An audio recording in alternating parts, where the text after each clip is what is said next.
In the 1950s and 1960s, giants rose from the South to challenge the system of segregation that had suppressed their civil and voting rights for decades. Brave African American men leading marches, boycotts, and sit-ins. However, with them was an army of women equally brave and dedicated. This is their story. The air in the civil rights South was thick with fear. A very dangerous time. Many of us didn't know if we would live through the next day. Many didn't. Whites were afraid that the power that they had, if we were somehow able to get it, that we would treat them the way that we had been treated. As a matter of fact, one of my white friends told me that one of the reasons why that they kept this vote from us, because they were afraid that if we got in power, we would treat them like they had treated us. But I told him, that's not who we are. No, we forgave slavery. No, we forgave hangings. We forgave beatings. We forgave being brought here on a ship to help build a country that we knew nothing of. We forgave. That's who we are as a people. Mississippi was an especially dangerous place during the civil rights movement in the 1960s and 1970s. The Ku Klux Klan, white supremacy organizations, and government tolerance of segregation was rampant. Scores of African American citizens, some in their early teens, rallied, marched, and organized to seek civil rights and voting rights guaranteed by the U.S. Constitution. Conflicts arose. Many African Americans were killed, beaten, and imprisoned. Yet they persevered then and to this day. Among them was a small army of women, brave and determined. This film tells the story of just some of the known and unknown women who faced the fear. Many women grew strength from Mamie Till Mobley from Chicago. Her son, Emmett Till, was brutally murdered when he visited his cousins in Mississippi in 1955.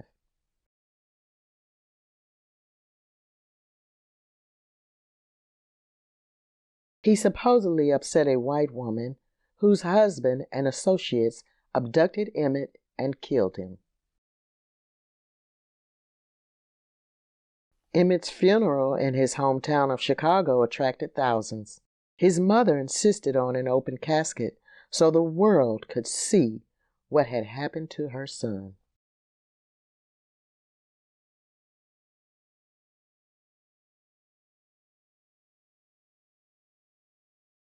The nation was shocked, and Emmett's murder is often said to have ignited the civil rights movement. Till's murder and his mother's courage are the subjects of movies and books even to this day. She frequently told audiences, "The murder of my son has shown me that what happens to any of us, anywhere in the world, had better be the business of us all."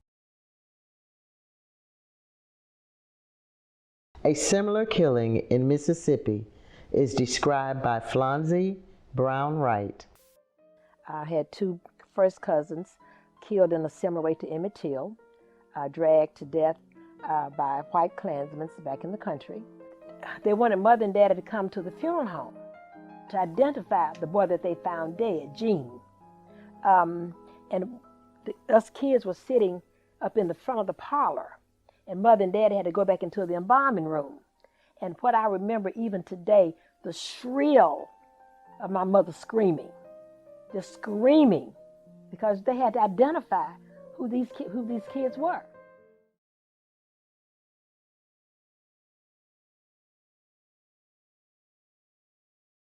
A young Montgomery, Alabama woman was so moved by Emmett Till's murder, she decided to challenge the system of bus segregation. In 1955, Rosa Parks boarded a public bus and sat in the white section, which resulted in her arrest and sentence to jail. Parks followed in the footsteps of Montgomery teenager Claudette Colvin, who also was arrested for sitting in the white section of a public bus. Their bravery launched a year-long boycott by blacks of public buses, eventually leading to a decision by the U.S. Supreme Court to prohibit discrimination in public transportation. In the early 1960s, a giant rose up from her roots in rural Mississippi farmland as one of 20 children of sharecroppers.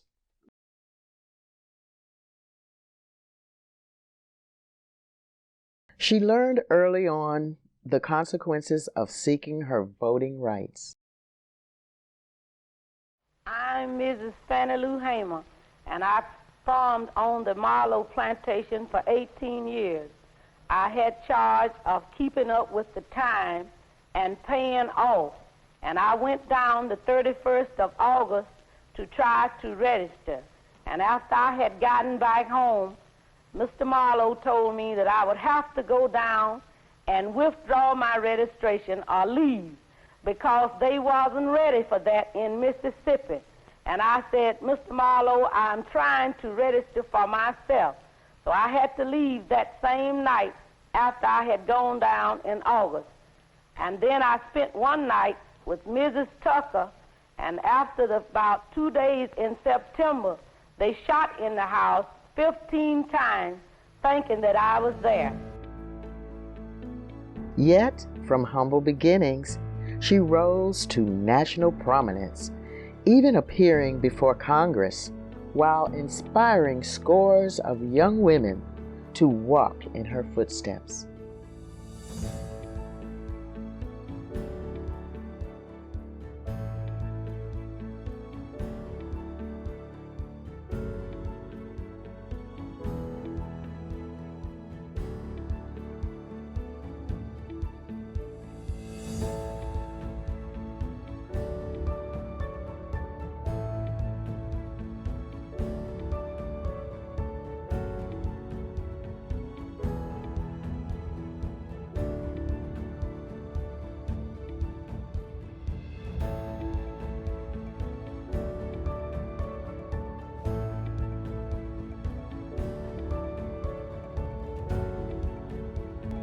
At a young age, Jessie Bernard was dedicated to civil rights. Senior in high school, I was the first girl to be elected president of student council. Equality and fairness for everybody. I didn't know, but I come from a strong family of women and men, but especially women. And we opened the NAACP office, which I ran, but at the same time, we were getting a lot of threats. I answered the phone, and this guy was looking for George, and he says, you tell him I have something for him that goes tick, tick, tick. And within the week, he had been bombed. Andrew Young down here, and Jose Williams, yeah, they were here. Dr. King wasn't able to come down here because they were trying to get him down here, but the road coming into Natchez was too dangerous.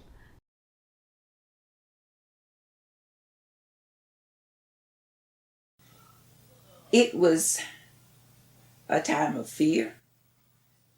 People here who, in the quest for a better life, chose to march and demonstrate. The Ku Klux Klan kept a close watch during the marches. There were people who were sent to Parchment. They were jailed because it was considered an illegal march, and people were jailed and eventually sent to the state penitentiary. Marches often gathered at Beulah Baptist Church for courage and inspiration. Charles Evers, brother of the slain civil rights leader Medgar Evers, was at the pulpit. On one fateful night in October of 1965, the mood was particularly electrifying.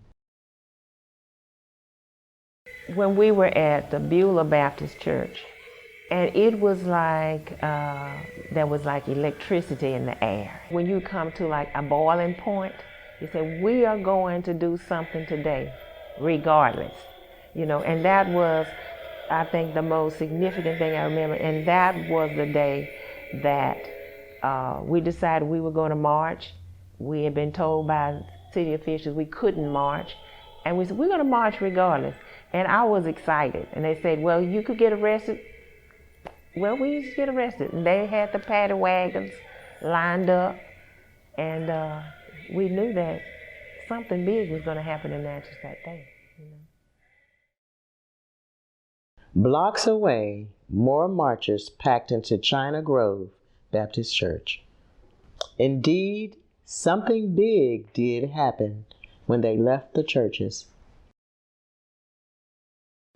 They never did march. Law enforcement authorities met them outside the churches, forced them into buses, and drove them to the Natchez City Auditorium. Oh, when I walked in the auditorium, it was just people everywhere. Kids, adults, you know, crying, praying, just sobbing, and kids looking for their parents and parents looking for their children. And it was probably at almost full capacity. Authorities had arranged to take some to local jails, while about 150 others had a worse fate. A 4-hour bus ride to the Mississippi State Penitentiary. Bus ride was terrifying. It was really terrifying because it was black dark at that time of the year. And it was a long, long ride. And, you know, we just, I don't even know if anybody on the bus knew what Parchman was at the time. You know, we'd never heard of it. So we just rode, and it was just fearful because we had seen movies where people were being taken off and hanged and killed and left, and we didn't know if they were just taking a busload of us to kill us. I mean, it was just the fear of the unknown. It was just so terrifying because everywhere you look, it was just dark, dark, dark. When the bus stopped,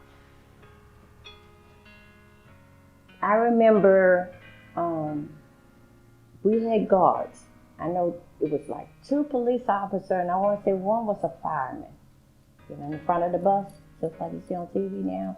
And when the bus stopped, one of them said, he had his back turned, I don't know which one it was, but I remember him saying, "We're here now, get your black asses off." We went into a room, and that's where they had us to stand.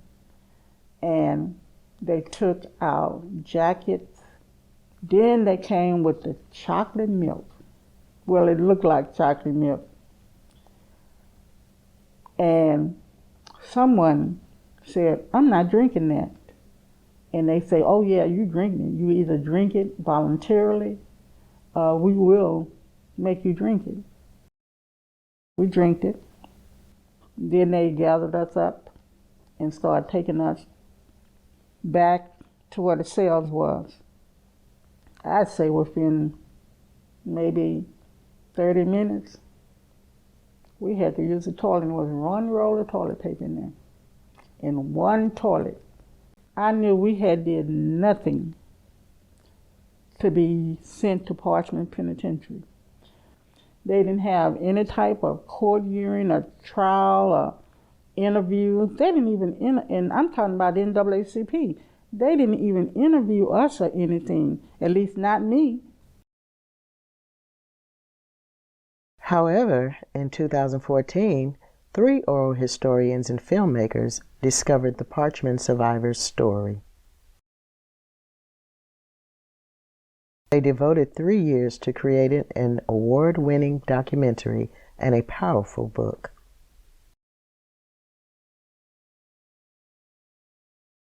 In 2015, 50 years after their ordeal, survivors came together for a weekend of remembrance and reconciliation. A service was held at Beulah Baptist Church. From there, they resumed the march that was denied them in 1965.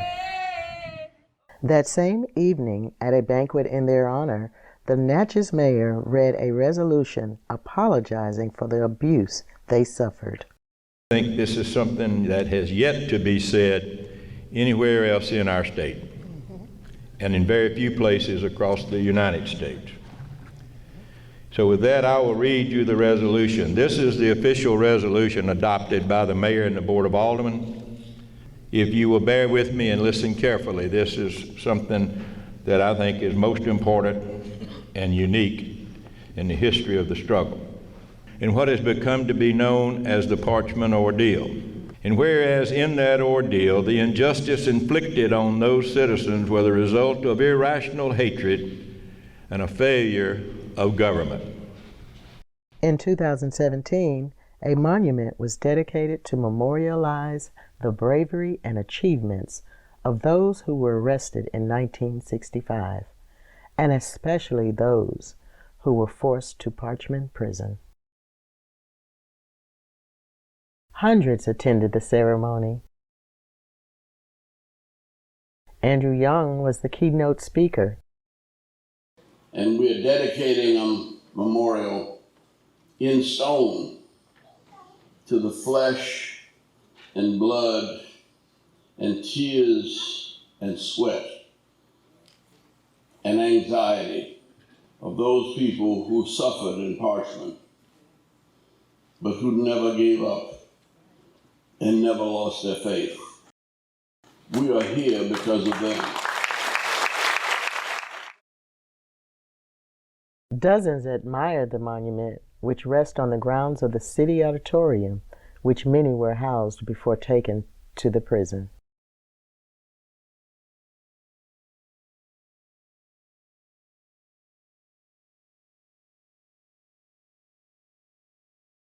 And I came back home. I still worked with the NAACP with voter registration and stuff like that. Went into the woods and neighborhoods, and white men was driving by in their trucks with the guns up in their rackets and everything. And black people who door you knocked on, they were slamming the door in your face because they were afraid. But I went through it because we had to get that deal. We had to get black people registered to vote if you wanted a change. Klan and other organizations seemed ever present. The Klans worked by night, and they had a plan. They were in an area where nobody could detect anything was going on. So they could burn it and watch it burn before some of the people would even wake up to know that something is going on. And so the reason why we knew it was the Klan, because they had no better sense than to call a house and tell my daddy that we just, set fire to your church and you need to come out here. And Dad said, oh, if it's burning, let it burn. I'm not coming out there. You know what I'm saying? They tried it the second time, and he said, I'm not coming out there. But we felt like they were trying to lure him out there, to do something to him. But he said to us, he said, look, if they burn it down, he said, all I can see is a better church. Memories of her father's killing still haunt Denise Ford. It's like on the night of February 27, 1967, when we heard this explosion, and my mama,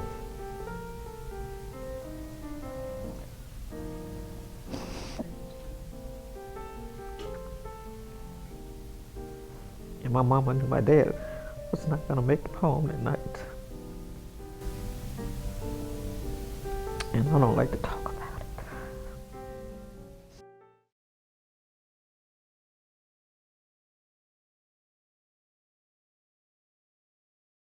Marker here on Minor Street, it gave me peace because I knew there was no justice in my father's case.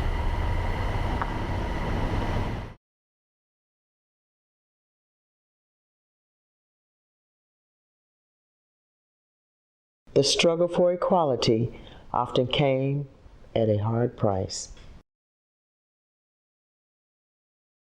I was in high school 14 because that's the year that they integrated the schools in Grenada. And I was one of the ones who were in the integration of the schools. Integration in Grenada was met with angry mobs of whites.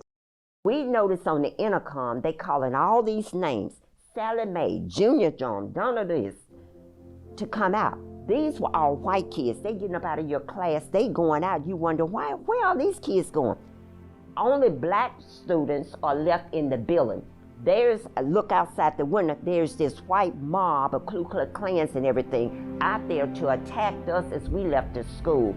We had to wait until I think it was like 5 or 6 o'clock that evening before they got escorts to come and get us and bring us out to school so that they would not attack us. Myers was among many who continued to protest in the 1960s. Brenda Travis was just a teenager when she became deeply involved in the struggle. So I agreed to become the youth president of the NAACP. I believe that things happen in divine order. The day that I went about what my charge was is the day that Bob Moses showed up. We got out, knocked on door to door, and spoke with those who would open the doors.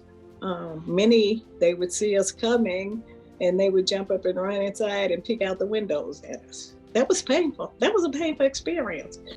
She and fellow high school students were arrested for trying to integrate the Macomb bus station. As a result, she was expelled from high school. Her appeal to the school board to return to school was denied, which led to a walkout of more than 100 students. They marched to Macomb City Hall, where some were beaten and jailed. She then was ordered to leave Mississippi. Still in her teens, she traveled to Atlanta, eventually relocating to California.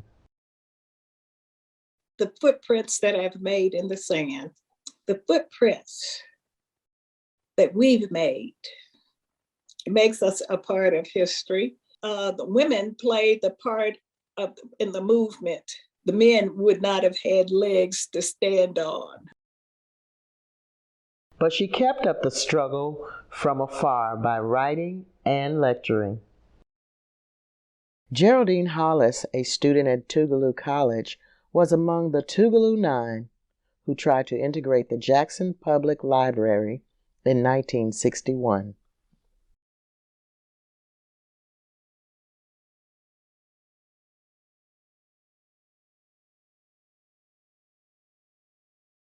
There were 9 of us that successfully walked into the Jackson white-only library, and we were able to walk out of it. That was our goal. First of all, I'd never been to jail in my life. So for me, I realized that I didn't like jail, but I was willing to make a difference. I know that I was one of the persons that went to the desk, and I was one of the persons that was told that I was in the wrong place. But I'd been over to the Carver Library. This was one of our prerequisites, to go to the Carver Library and let them know that we was looking for a particular book that would not be in that library. 9 of us could fit into that big station wagon, and so that's how we got the chosen 9, but there were more of us that were there. When I walked into this library, fortunately and unfortunately, there were already detectives inside. She too carried on the struggle by speeches and writings.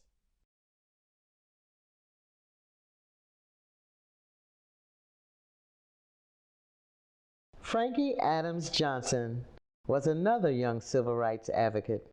My first march was the students from the 3 black high schools marched from their high schools downtown to protest treatment of the students that had gotten arrested from Tougaloo College. And of course, none of us made it to downtown because then we were arrested and put in garbage trucks. So it was so many students, so we ended up at the fairground. We put in concentration camp. And one of those marches, I got hit across my back. By this time, the marching had become a daily thing for me.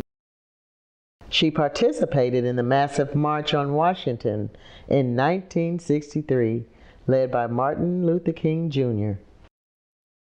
And mostly young, it was mostly young people who took the bus from the Mississippi to Washington, and so we came back with a fireness, with a fury, and so we were going to integrate in Meridian when we came back. It was like, we're not going to no colored folks bathroom. We're going to some white folks bathroom. We're going to go to the bathroom. We're going to integrate. The town had organized to greet us when we came back. And they greeted us with fighting on their mind and stuff. So the confrontation began because they was going to attack us, but then we had gone to Washington and was like, hell no, we're not going to take this. So it was a fight did break out because we were like, we're not going to take this. Now, I don't think anybody got killed that night. In Philadelphia, Mississippi, young James Chaney was not so fortunate. He was one of 3 civil rights workers killed by an angry mob of white men. The disappearance of James Chaney, along with Andrew Goodman and Michael Schwerner of New York, in June of 1964, ignited a nationwide search that lasted 44 days. My brother was just killed as a result of even the planning of a voter registration drive in Mississippi.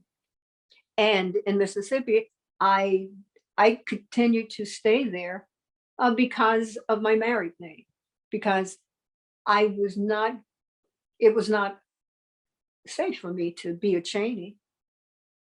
So that I had a married name, and that covered me as well as my husband. I left because of my fear that I couldn't even visit my relatives unless I went over in the evening time, because I didn't want to bring any attention to them. That's when I left Mississippi in 1967. And no, I never pursued a vote. And that was just during the time that I was there. And the first place I voted in these United States was in New York City. One more thing, in terms of my mother, after hearing of James disappearing, those 44 days, I watched the tracks of my mother's tears as she walked. She walked around the house, in the house, outside of the house, for 44 days in prayer before she got the phone call of certainty, because as she said, she knew in her heart, but her mind, her head would not allow her to accept that he would not be home. Their bodies were discovered in an earthen dam in Philadelphia, Mississippi, where Chaney was laid to rest. Even in death, James Chaney still suffers indignities. Recently, a sign directing individuals to his grave was desecrated. I don't hate, I'm afraid of that term because it's debilitating to me and my spirit, and I don't want to carry that. My struggle has been to walk that narrow path, has been to not venture into that emotional state, because it's debilitating for me. It's debilitating for anyone who wants to play in that field.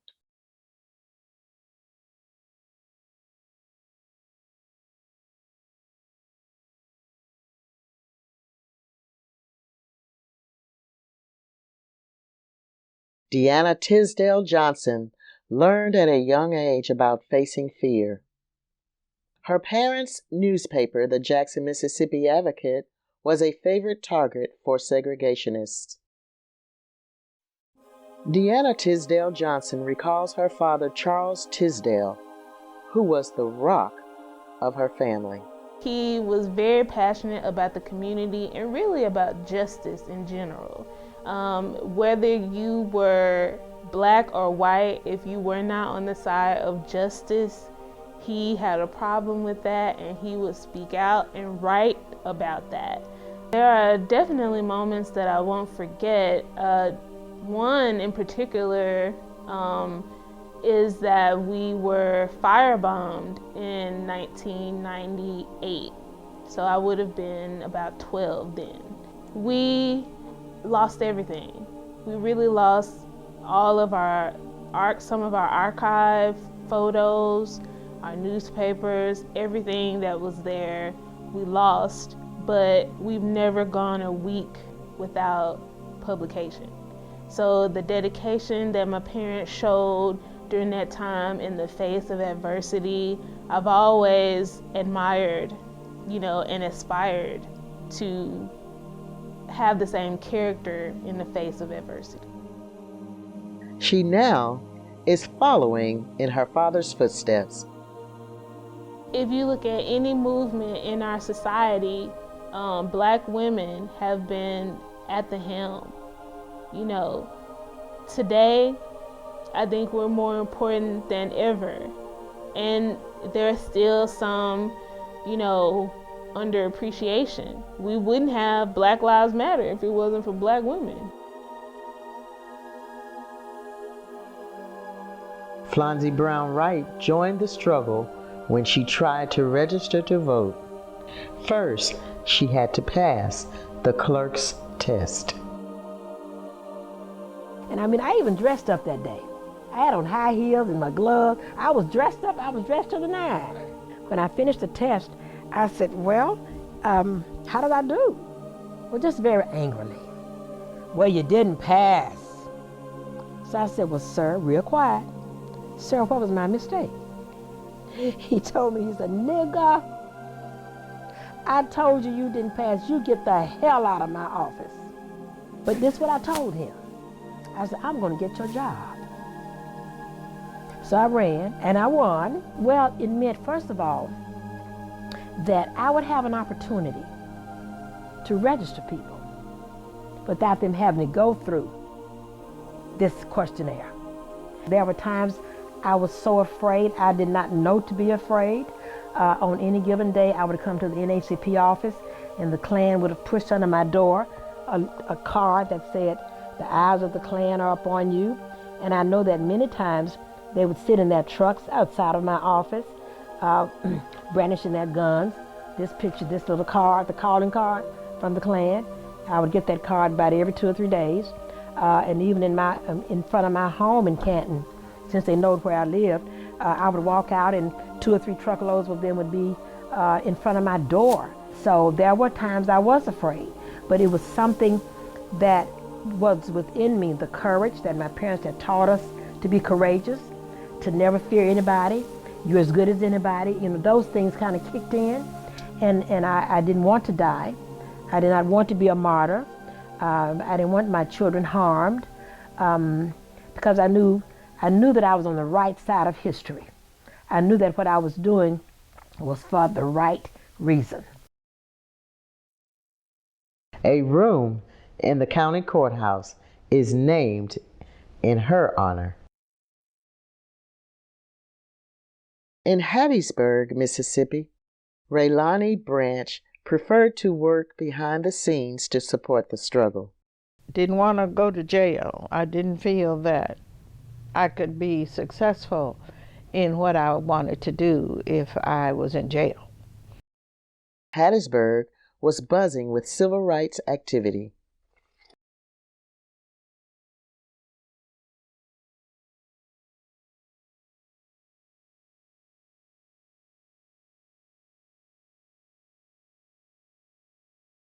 However, she too had her moment of intimidation. On my way into the bus station, the little service station, I believe it was Texaco, I saw this guy. When he saw me go in the door, he was a big, burly guy. And I thought, oh, I'm in trouble now. And I went in and I sat at the counter. This big guy, he came in and stood at my back. And I just acted as if he wasn't there. And he called me everything except a very nice child of God. But he never touched me. I got up. I walked into the main sitting area of the bus station. I went and stood in the glass doors. So when the bus came in, people would see me in there, and hopefully they would come in. Nobody came in. They were still too afraid to come in. In 1965, Raylani Branch, then Raylani Young, was one of 2 black women to integrate the University of Southern Mississippi. She and Elaine Armstrong were accompanied to classes by 6 bodyguards. However, their presence on campus went largely without incidents. She was particularly fond of Vernon Dahmer, a civil rights leader who was killed in a firebombing of his house.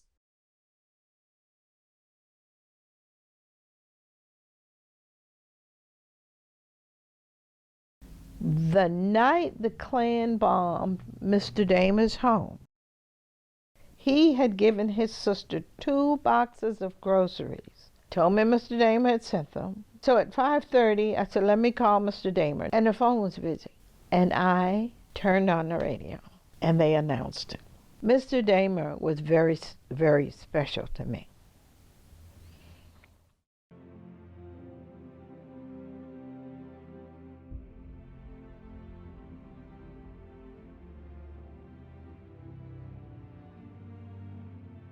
No story about women in the civil rights movement would be complete without giving credit to Medgar Evers of Jackson, Mississippi.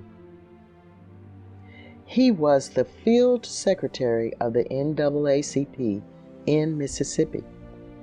After Medgar was assassinated in 1963, his widow, Merle, picked up the torch and continued to bring Medgar's message to thousands across the country. She still is in demand as a speaker. But we also know that some years ago, 6 years ago to be exact, that there was a cry, a plea, and a demand for such things in the state of Mississippi as Negro policemen. We now have them in Jackson. We now have them in most of the other cities in this state. We know that we have worked hard and long and given much, but I will not stand here and pat the state of Mississippi on its back.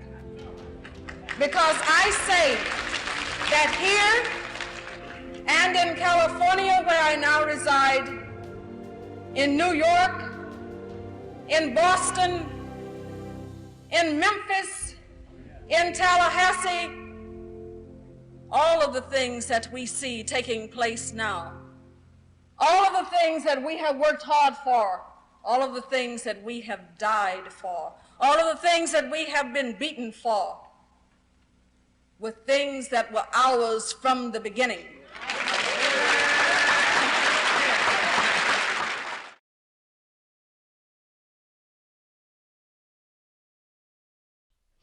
Charles Evers took over as Mississippi Field Secretary after his brother's murder. He credits women with being the backbone of the civil rights movement. Many other women joined the movement and helped us and led the movement in that community. I was just there, sort of their supporter and sort of the leader of the movement, but they were the one who really carried the movement. Well, I spoke at the women's rally last Saturday, and I tried again to lay a foundation for them to be proud of themselves. And I began by using the story of Sojourner, her struggles, Harriet, Mrs. Bethune, Mrs. Shirley Chisholm. She and I were elected the same year. And one of the things that she talked about, even when she began to run for president, she said, now I know I'm not going to win, but I'm going to run so that the next person who runs will do better. He or she may not win, but then the next person who runs will do better. And I began to tell those stories of how our people were able to come from nothing, and how Dr. Mary McLeod Bethune was able to begin a school for girls with leftover bus fare of $1.50, 6 quarters, sitting on a tree teaching black girls how to be dignified and how to be empowered and how to be intelligent young women. And I say the same thing to women today. We have always been the bedrock of our society. You know, women who rock the cradle rule the world. And so women have always supported our men while they were out. Even Dr. King, when he talks about being out there in the struggle, it was Coretta. It was his wife at home, Coretta, taking care of the children to make it possible for him to be there. Mrs. Evers, Merle Evers, talks about, she was Medgar's strength. She was the strength behind Medgar. And so women we were the glue that kept the society together. It was the women who prepared the meals for the civil rights workers. It was the women who opened up the doors for them to sleep in. Sometimes we underestimate our power as women, but we really are the glue. And we're the ones who teach our sons, don't you hit that woman. Treat her like you treat me. And you know you better not hit me. Women of all races, they were fighting for the right to vote. What gives anybody a better right than me and my sisters to be able to have that right to vote? These women, they were beaten, they were kicked, they were knocked down. And they didn't have the women at the forefront because it was the men, but it was women that were doing the footwork. Let me go back to James Brown, so it was a man's world. So, but you can't do it without a woman or a girl.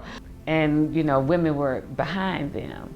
But just to have the thought for somebody like Rosa to sit down and say no more, somebody like Fannie to say, hey, you can take me off this plantation, you can do what you want to do, but I'm going to do the work because I see something different. I'm not in your world no more. I'm going to make a world for myself. So then all these women in these little towns, they were working anyway. They were doing stuff anyway. We just didn't know who they were because they weren't in any books and they weren't on the news. I think about the song, This Little Light of Mine, because I always go back to Oprah Winfrey saying, you got a car, you got a car, and you got a car. And I think about, you have a light, you have a light, and you have a light. These women who were a part of the movement, all of them had lights. And I think a lot of them probably was like me, didn't understand, didn't realize that that light was shining so brightly. But they went out into the movement and they worked and they did what they needed to do, basically because maybe somebody dared them. We want you to walk out here. We want you to be a part of, we're going, so my friends are going, so I'm going. And then somewhere in their heart, they knew that they needed to do some work. And they went out there. There's plenty of work that needs to be done right now, today. What do? I want us to pick up that mantle. I want us to look at, as the old folks say, that blood-stained banner and make it work. Go out there, and even if you get 3 or 4 people, bring them to this house, a warehouse, a storehouse. That's what this museum is, an educational tool to learn about the history of women, to learn about that history for men, but for women, those women that you see in the churches that didn't talk much, but they were out there helping to get people to the polls, being a part of the phone bank, on the typewriters, having their children go out on the front line and doing the work so that they could break Mississippi, so that Mississippi could one day be the best Mississippi that it could be. We've taken the bandages off. The sores have festered enough. It's time for us to heal. And I think that if we bring us out, when I say us, I'm talking about the women, bring us out so we can do the work. I think you'll see one of the biggest changes that you could see, that the world would see by doing that.